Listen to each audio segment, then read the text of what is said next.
সেনাপ্রধানের স্টেটমেন্ট আমরা শুনেছি, তিনি রীতিমতো হাতজোড় করছেন যে কিভাবে, এবং এটাও বলছেন আই হ্যাড এনাফ, মানে উনি অনেকটা সহ্য করেছেন, এরপর তিনি আর সহ্য করতে পারবেন না, খুব স্পষ্ট করে দিয়েছেন।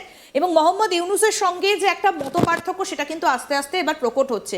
আর আরেকটা বিষয়, এটা আপনি আরো ভালোভাবে বলতে পারবেন, যে দেশের সরকারের সঙ্গে সেনাবাহিনীর মতবিরোধ শুরু হয়ে যায় সেই দেশে কিন্তু ফাটল ধরাটা খুব স্বাভাবিক। দেখুন, আমি তো বারবার বলেছি যে প্রথম কথা তো এটা কোনো গভর্নমেন্ট না, এটা ইন্টারিম গভর্নমেন্ট। এমন বাংলাদেশ অবৈধ, বাংলাদেশ সংবিধানে কোনো ইন্টারিম গভর্নমেন্ট বলে নেই। এবং আমার মনে হয় যে ওয়াকারুজ্জামানের সময় এসেছে, যদি এটা ওনার মনে হয় যে বাংলাদেশে ভেদাভেদ এত বেড়ে যাচ্ছে এবং বাংলাদেশের সার্বভৌমত্ব যে ইন্টিগ্রিটির ওপর যে আঘাত আসছে সেটাকে বাঁচাতে গেলে, এবং বাংলাদেশের ধরুন 18 কোটি মানুষ, তার মধ্যে আমি বলছি 80% তারা ভারতবর্ষের সঙ্গে বন্ধুত্ব চায়, তারা চায় সুস্থ স্বাভাবিক জীবনযাপন করতে, তারা চায় দুবেলা খাক, তারা চায় তাদের ছেলেরা যেন চাকরি পাক, তারা চায় না তাদের ছেলেরা রোহিঙ্গাদের মতন ক্যাম্পে গিয়ে এই অস্ত্র শিক্ষা নিক এবং ভারতের ওপর পেছন থেকে গিয়ে আঘাত করুক। সেটা যদি না চায়, আমার মনে হয় ওয়াকারুজ্জামানের একটা সময়ের পর একটা অ্যাকশন নেওয়া দরকার। এবং আমি বারবার যেটা বলি, একটা ডেমোক্রেটিক গভর্নমেন্টে যা করা উচিত, ইলেকশনের মাধ্যমে একটা ইলেক্টেড পার্টি যেন আসে, সেখানে যে কোনো আওয়ামী লীগও আসতে পারে, সেখানে বিএনপি আসতে পারে, অথবা নতুন যারা করছে সে যেরকমভাবে। তবে একটা জিনিস দেখবেন বাংলাদেশি নাগরিকের জন্য, এই নাহিদ ঘুরপথে যেন এই জামাতের এই মৌলবাদী শক্তির একটা নতুন দল করে যেন বাংলাদেশকে গ্রাস না করে, এতে বিপদ আপনাদের হবে। মানে ভারতবর্ষের কোনো বিপদ হবে না। আমরা হয়তো ভারতবর্ষের স্টুডিওর থেকে বসে বলছি, আপনাদের আজকের দিনও আমরা ভালো চাই, তাই ভালোর জন্য আপনাদের এই কথাগুলো বলছি।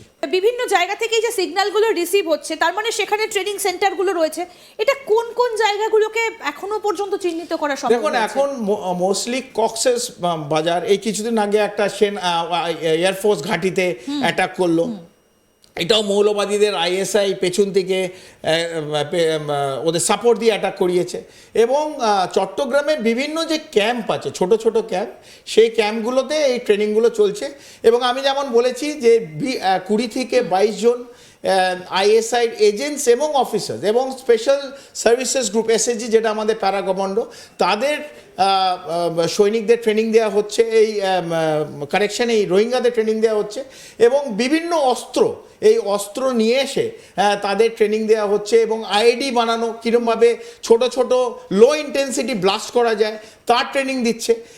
তার রিসোর্সেস সেগুলো আপনি জানেন যে 2টো জাহাজ এসেছিল, এবং সেই জাহাজে বিপুলভাবে এই আইডি ব্লাস্টের যেসব রিসোর্সেস লাগে আইএসআই সেটা বাংলাদেশকে দিয়েছে। এবং এই ছোট ছোট জিনিসগুলো কিন্তু এই অর্গানাইজেশনগুলোকে, ধরুন জামাত, আনসারুল্লাহ বাংলা টিম, জেএমবিদের অংশ, রোহিঙ্গাদের আছে, তা জামাতে মোহারি, এই বিভিন্ন অংশদের এই ট্রেনিংগুলো এখন দেওয়া হচ্ছে।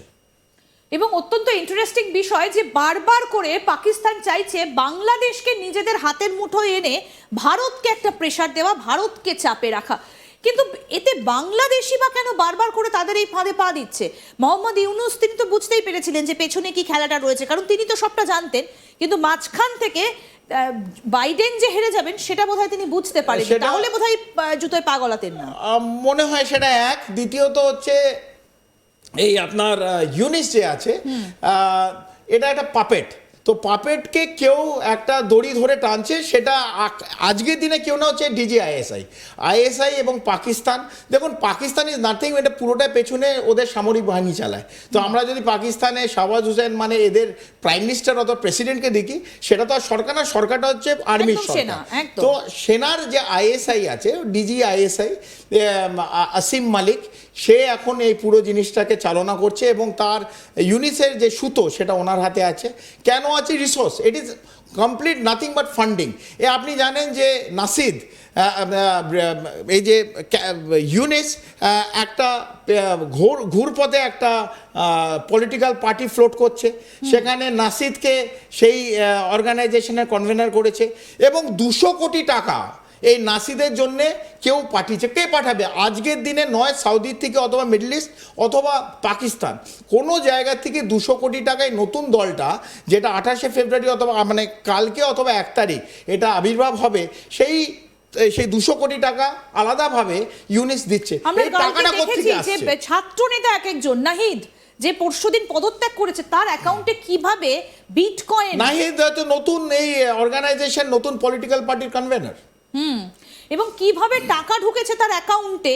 সুতরাং ট্রাম্প তো কয়েকদিন আগে বলেইছেন যে এই টাকাগুলো কোথা থেকে আসছে, $29 মিলিয়ন তিনি একটা Absolutely. হিসেব দিয়েছেন। Correct. কিন্তু শুধু তো এটা নয়, আরো লক্ষ লক্ষ কোটি কোটি টাকা এসেছে। দেখুন, এটা আইএসআইর প্রধান সেন্ট্রাল ফোকাস হচ্ছে 1971 ওরা হেরে গেছিল।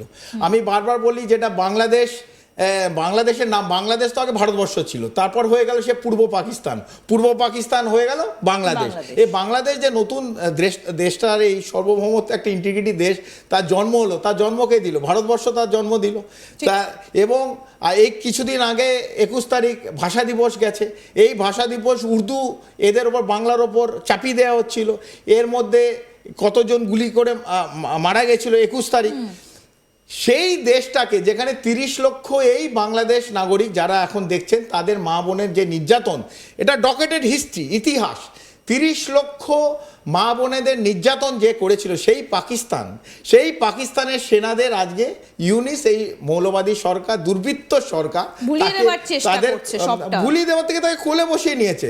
তারা তো আজ পর্যন্ত 71-এ যে নির্যাতন করেছে বাংলাদেশ নাগরিককে, আজ পর্যন্ত তারা ক্ষমা চায়নি।